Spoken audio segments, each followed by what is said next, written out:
Welcome to But Frankly Pierce News. I'm Arthur Fairview. Well, as expected, it finally happened.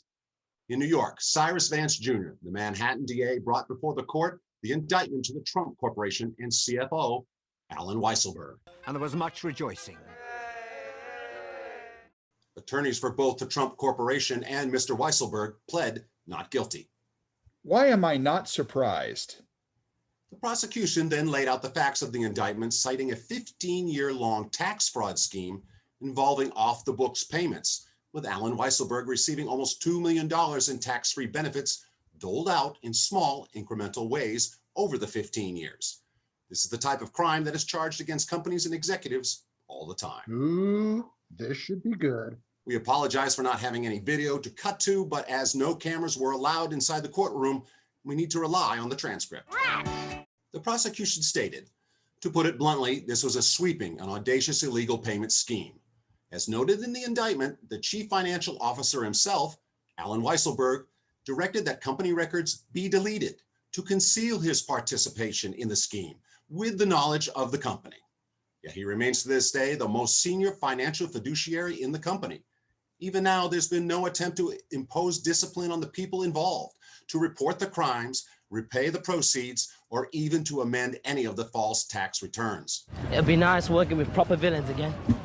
Instead, when confronted by our investigation, the company at the highest levels decided not to accept responsibility and cooperate, which is what companies do if they want to be viewed as good corporate citizen.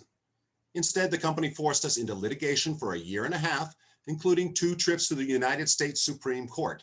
And even after they lost those claims at every turn, they failed to comply with subpoenas before this court and have refused even to allow us to speak to any of their employees except in the grand jury. Is it me or does he seem to be rambling? I think he's wrapping this up. But wait, there's more. To be clear, a company has a complete right to adopt this type of combative, uncooperative approach. But having done so, it doesn't have the right to turn around and demand the leniency and the benefit that flows to a company that does cooperate. In short, contrary to the defense's assertions, there's no clear example of a company that should be held to criminal account. I got no more use for this guy. To delve a bit deeper into what this means going forward, we have But Frankly Pierce legal expert, Anna Turney. Thanks for joining us, Anna. My pleasure, Arthur. Thanks for having me. This seems to be a pretty big deal. Can you walk us through what's going on here? Of course. So there are 15 felony charges. There's a conspiracy count, 4 counts of falsifying business records, 4 counts of offering a false instrument for filing. That's a charge against Alan Weisselberg, the chief financial officer. There's another charge Alan Weisselberg faces alone, which is grand larceny in the second degree. So that's big time theft. How does that enter into this? Yes. They're accusing Weisselberg essentially of stealing from the IRS by knowingly obtaining a tax refund that he was not supposed to get. 4 counts of criminal tax fraud and first-degree scheme to defraud. Wow. That's a lot. This is a lot of charges. 15 felony charges seems to be a bit more serious and extensive indictment than the Trump Organization lawyers have been trying to spin to the public for the past week or so. This is a heftier indictment than they were expecting or prepared people for. What does this mean for the failed former president? Nothing at the moment. He has not been indicted at this time. At this time? Correct. However, the investigations at this level are ongoing, and it is entirely conceivable that he will be targeted next. Inconceivable! So he is off the hook in all of this?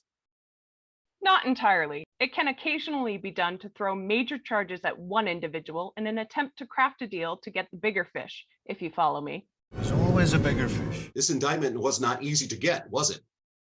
Not at all. In fact, twice the case went all the way to the Supreme Court in an effort to block the DA from gaining access to tax and financial documents. That, of course, failed back in February. Anna Turney, But Frankly Pierce News legal consultant. Thanks for your time, Anna. Anytime. So clearly, the failed former president had something to hide. And based on the timing of all of this, he was signing checks in this fraud scheme while he was in the White House. What? What? Say what one more goddamn time. In other news, House Speaker Nancy Pelosi announced she is appointing Republican Representative Liz Cheney to the new Select Committee to investigate the January 6th attack on the U.S. Capitol. placing one of failed former President Donald Trump's most vocal House Republican critics on the panel likely to investigate his role in the lead-up to the insurrection. I love it when a plan comes together. It is the Speaker's desire for the investigation into January 6th to have a bipartisan imprimatur amid Republican attacks that the endeavor is simply an effort to score political points against Trump. Under the House's resolution, Pelosi appoints 8 members to the commission. Minority Leader Kevin McCarthy has 5 slots in consultation with Pelosi, meaning the Speaker could veto his selections. McCarthy told reporters at his weekly press conference he was shocked Cheney had accepted a committee assignment from Pelosi. Well, I was shocked that she would accept something from Speaker Pelosi. It would seem to me, since I didn't hear from her, maybe she's closer to her than us. I don't know. On Wednesday, in a closed-door meeting, McCarthy threatened members of his own party that he would strip any Republican member of their committee assignments if they accepted an offer from Pelosi. McCarthy then said on Thursday he wasn't threatening anyone with committee assignments. Let me be very clear. I'm not threatening anybody with committee assignments. For somebody to accept committee assignments from Speaker Pelosi, that's unprecedented. The senior Democratic aide responded to McCarthy's statement by countering. No one can recall an example, but when was the last time the Capitol was sacked and one of the parties tried to whitewash it? You know, it must be nice living in Never Never Land. Maybe I'll come and visit you sometime when I need a break from reality. Speaking of the Capitol being sacked, last Tuesday, while the House was voting on setting up the Select Committee to investigate the January 6th insurrection, several members of Congress skipped out on the vote and headed down to Texas to the border wall. Why would they do that? Who would do that? The Republican Study Committee, comprised of Representative Tom Tiffany of Wisconsin, Lauren Boebert of Colorado, Madison Cawthorn of North Carolina, Chris Jacobs of New York, Michael Cloud of Texas, John Rose of Tennessee, Ronnie Jackson of Texas, and Mary Miller of Illinois were all in attendance.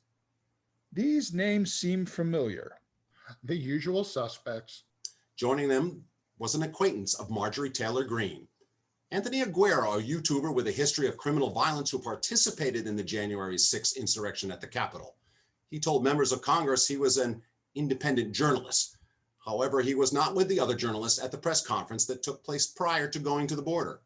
The Deputy Communications Director of the Republican Study Committee, Buckley Carlson, the son of Tucker Carlson of Fox News, said Aguero's presence at the border was purely incidental. Don't lie to me. This has been But Frankly Pierce News. Thanks for watching. I'm Arthur Fairview. And when your hands get dirty, nobody knows you at all. Don't have a window to slip out of. Lights on, nobody home. Thank